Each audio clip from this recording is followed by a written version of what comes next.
Everyone, how are you? I hope you all will be very fine. Dear students, आज हम study करेंगे हमारे 4th standard term 1 के social study chapter 3. So let's open the chapter number 3. Students, हमने chapter number 3 के कुछ points and pages study कर लिए हैं. चलिए आज हम लीड करते हैं अपने इसी लेसन के आगे के पॉइंट को. So open the page number 218. Okay, so now let's look at here. Desert. Deserts are large area of land that are very dry and are usually covered with sand. Desert जिसका हिंदी अर्थ क्या होता है dear students? रेगिस्तान. ठीक है, रेगिस्तान. ठीक है, तो रेगिस्तान कैसा एरिया होता है? Deserts are large area of land that are very dry and are usually covered with sand. एक ऐसा क्षेत्र जो क्या होता है? बहुत ड्राई, सूखा होता है और सैंड से कवर्ड रहता है. Well, they do not receive much rain.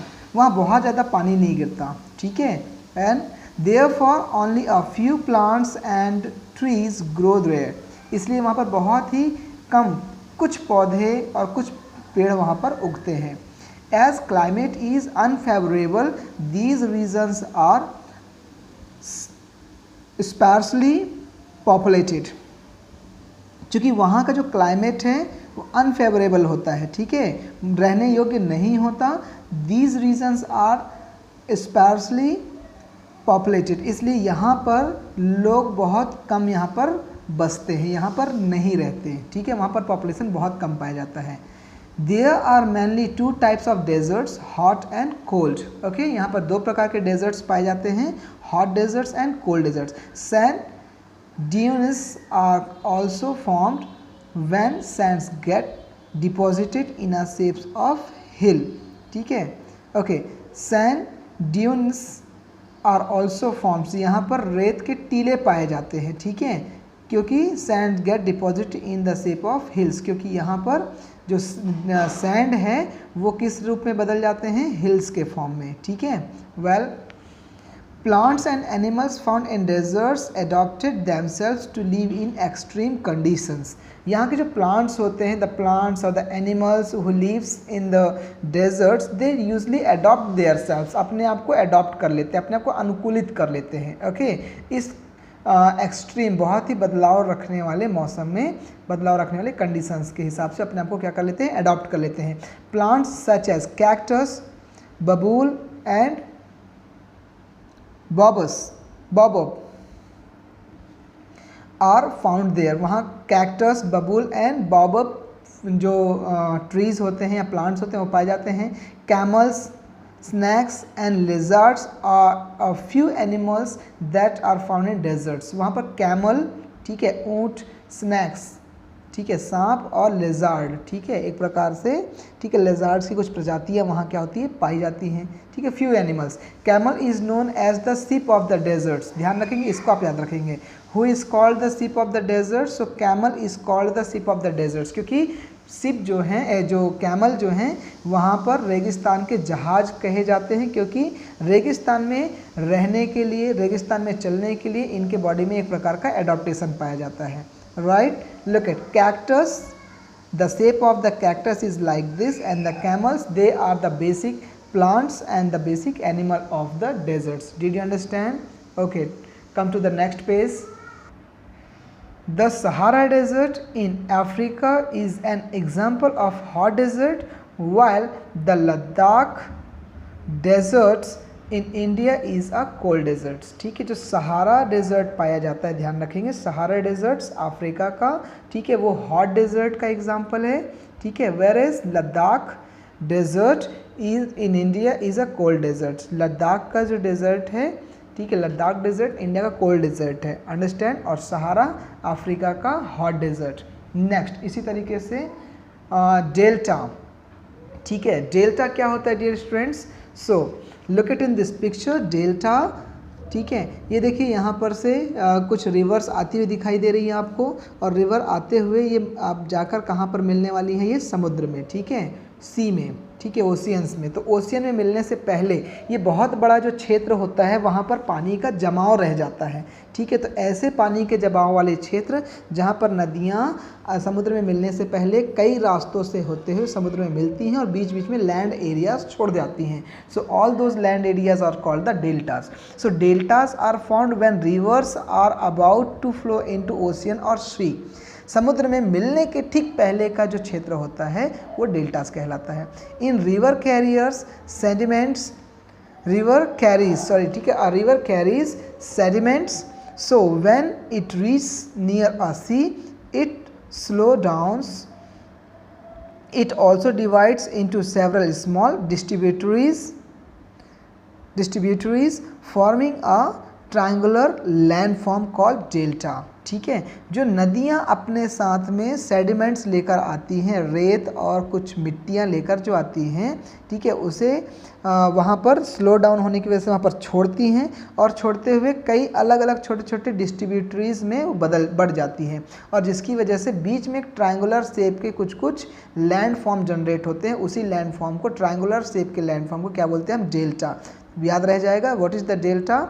Delta नदियों द्वारा क्रिएट किया हुआ एक लैंड फॉर्म होता है जो कि ओशियन के ठीक पहले जनरेट होता है, right.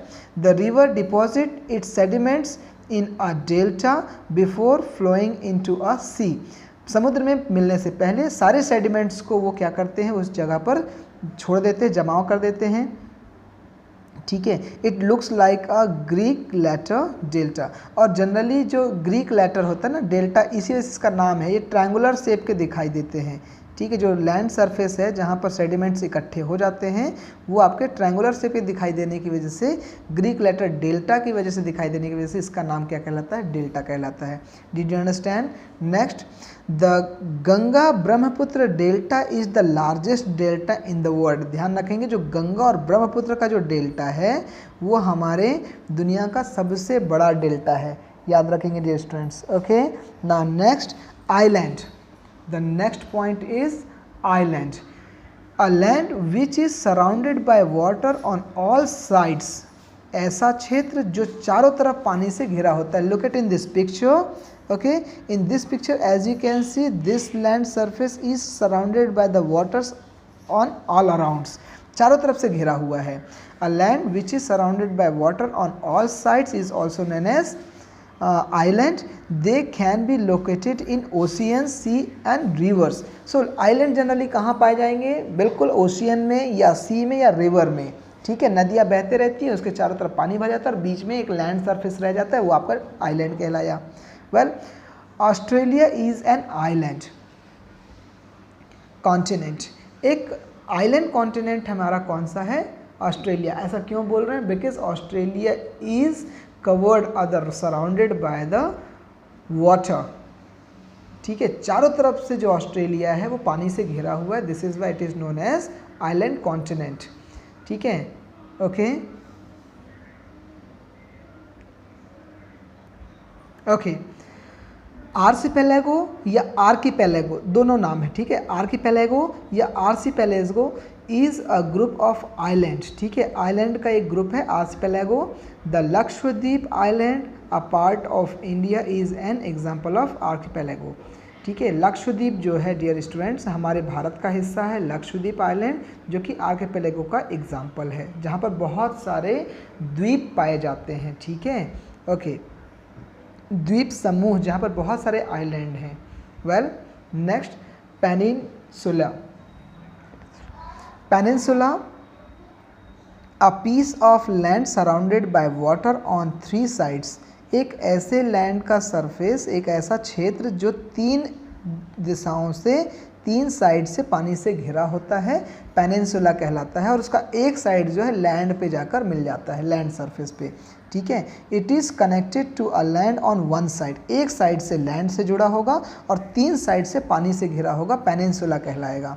Well, the southern tip of India in a peninsula as it is surrounded by 3 water bodies. ध्यान रखेंगे, जो हमारे भारत का जो नक्शा आप देखेंगे तो भारत का नक्शे का जो साउदर्न साइड है, ठीक है, दक्षिणी क्षेत्र जो है, how that appears, it appears like peninsula because it surrounds with the 3 sides water and 1 side with the land surface. Understand?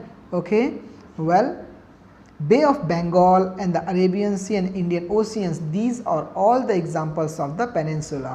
Understand? Okay sorry, जो साउदर्न ट्रिप है हमारा वो पेनिनसुला कहलाएगा because it has been surrounded by the Bay of Bengal, Arabian Sea and Indian Ocean. Bay of Bengal, Indian Ocean and Arabian Sea के माध्यम से तीनों तरफ से वो घिरा हुआ है और बीच का सरफेस हमारा इंडिया का सरफेस है. This is why it is known as peninsula. Southern area of the India is known as peninsula. Understand? Okay, turn the page. Next, isthmus. Isthmus ये भी एक आइलैंड टाइप का ही क्षेत्र होता है. ध्यान रखें किस प्रकार का क्षेत्र है ये. An isthmus is a narrow strip of land. एक नैरो सकरा सा एक रास्ता होता है लैंड सरफेस का which joins two other larger piece of land. 2 land surface को जोड़ने के लिए एक लंबी पतली सी जो लैंड सरफेस का जो एरिया होगा इस्थमस कहलाता है. Look at in this picture, this is a big surface, okay, as well as this is the big surface and this is a narrow path, narrow strip, okay, this is known as isthmus. Understand? The Malay Peninsula is connected to the mainland by the isthmus of Kra. ठीक है, isthmus of Kra से आपका माले peninsula जो है आपके main land से जुड़ता है. ठीक है, इस बात को याद रखेंगे. इस्थमस ऑफ क्रा जो है, इस्थमस ऑफ क्रा, ठीक है, मालय पेनिसुला को जोड़ता है मेन लैंड से. ठीक है, okay. Next, water bodies. Water bodies. Water is an essential part of our life. We need water for drinking, cooking, washing and cleaning. Water हमारी लाइफ का बहुत ही इंपॉर्टेंट पार्ट है और इसके माध्यम से हम क्या करते हैं, हम वाटर को ड्रिंक करते हैं, वाटर से कुक करते हैं, वॉश करते हैं, क्लीन करते हैं. Right?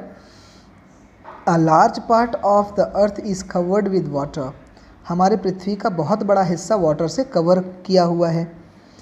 There are many kind of water bodies on earth. और हमारे इस वाटर बॉडी में बहुत सारे प्रकार के, ठीक है, there are many kinds of water body on earth. हमारे अर्थ में कई प्रकार के वाटर बॉडीज़ पाए जाते हैं. ठीक है, sea, ocean, rivers and lake are the major water bodies on the earth. हमारे अर्थ में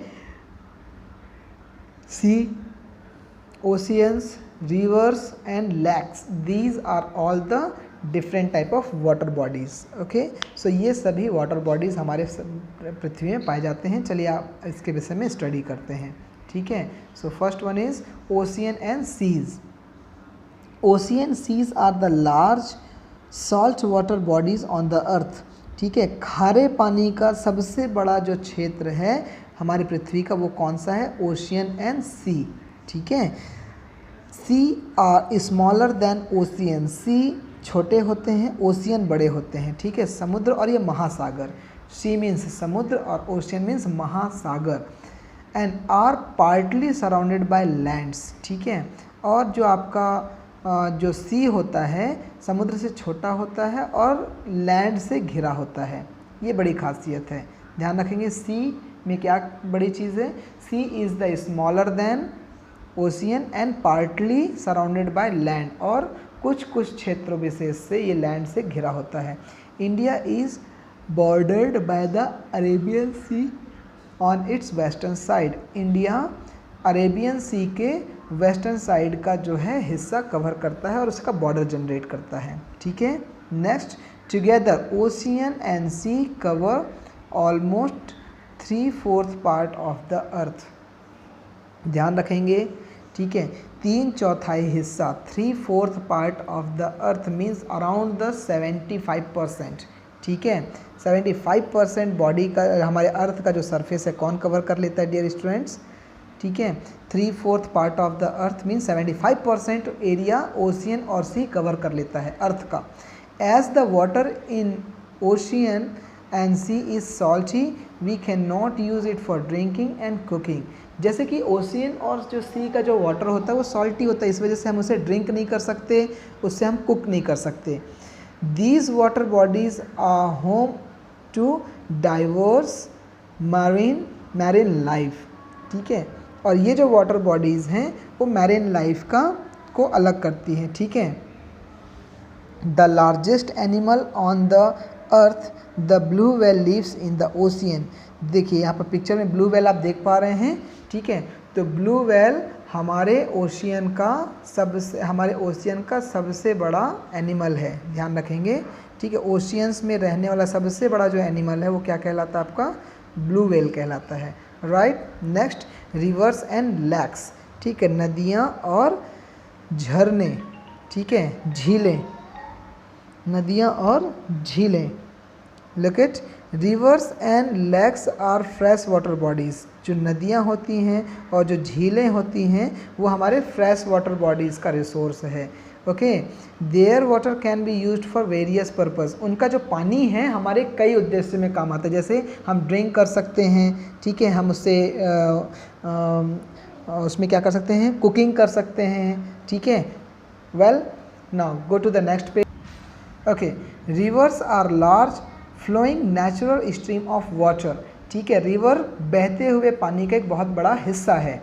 दे are found when the snow on the mountains melt. ध्यान रखेंगे, नदियों में जो पानी आता है डियर स्टूडेंट्स ना, जनरली कब आता है, वैसे तो रेनी सीजन में नदियों में पानी देखने को मिलता है, बट मोस्टली जब हमारे जो माउंटेन्स में जो स्नो है जब वो पिघलते हैं तो नदियों में पानी आता है। Then they run through mountains and plains before flowing into oceans and sea, ठीक है। तो माउंटेन से पिघल कर वो प्लेन सरफेस में आते हैं और आकर समुद्र में मिलने से पहले प्लेन सरफेस में बहते हुए वो चलते हैं। Understand well. Next, there are two types of rivers. यहाँ दो प्रकार के रिवर्स देखने को मिलते हैं dear students. The first one is okay, so there are the two types of the rivers, perennial and non-perennial. What the mean of perennial rivers? Perennials, these rivers flow throughout the year. For example, Ganga rivers, ऐसी नदी जिसमें साल भर लगातार पानी रहता है, ठीक है, उसे हम बोलते हैं perennial rivers. These rivers flow throughout the year, ठीक है, साल भर इसमें पानी बहता रहता है, right. Example Ganga. Next, non perennial, these rivers are rain fed, ठीक है, वे नदियाँ जिनमें बरसात का पानी आता है उसे हम नॉन पेरेनियल, क्योंकि बरसात में पानी आता है उसके बाद फिर पानी नहीं आता उसमें, which means they are dependent on rains. ऐसी नदियाँ जो रेन पर डिपेंडेंट होती हैं नॉन पेरेनियल रिवर्स कहलाती हैं। They are also called seasonal river. What? They are called the seasonal rivers. For example, ठीक है, river just like river Subarnarekha, okay, for example river Subarnarekha. As well as अगर हम अपने एरिया की बात करें तो Arpa and Mahanadi, okay, Shivnath, they are the river of non perennial, ठीक है। ये ऐसे रिवर्स हैं जो लगातार इसमें पानी नहीं रहता, बरसात में ही बस पानी रहता है, ठीक है। Next, lakes are large water bodies surrounded by land on all sides, ठीक है। लेक मतलब झील, ठीक है, झील ऐसा वाटर बॉडी होता है जो चारों तरफ से लैंड से घिरा होता है, ठीक है। Like Dal lake in Kashmir is a famous lake in India. Dal झील, ठीक है, डल झील जो है, भारत में तो ऐसे बहुत सारे झील हैं, बहुत सारे लेक हैं, जिसमें से कश्मीर का जो डल लेक है वो बहुत ही फेमस है। Okay dear students, so look at this side. This is the picture of river Ganga and this is the picture of Dal Lake. Okay, so this is the complete informations about this chapter number 3. We have studied the all things of this chapter, like landforms and water bodies, land forms and water bodies का ये chapter complete होता है। Dear students, यहाँ पर हमारे पास कुछ check points दिए हुए हैं, इस चेक पॉइंट को आप सॉल्व करने की कोशिश करिए, क्योंकि इस चेक पॉइंट के साथ ही साथ अगले वीडियो में हम एक्सरसाइज को भी हम सॉल्व कर रहे होंगे। सो डियर स्टूडेंट्स, एक काम आप कर सकते हैं, पेज नंबर 221, 222 एंड 223 के आप स्टडी करिए, उसमें से क्वेश्चन को सॉल्व करने की कोशिश करिए। Understand? Okay, now stay at your home, take care and keep studying. Thank you.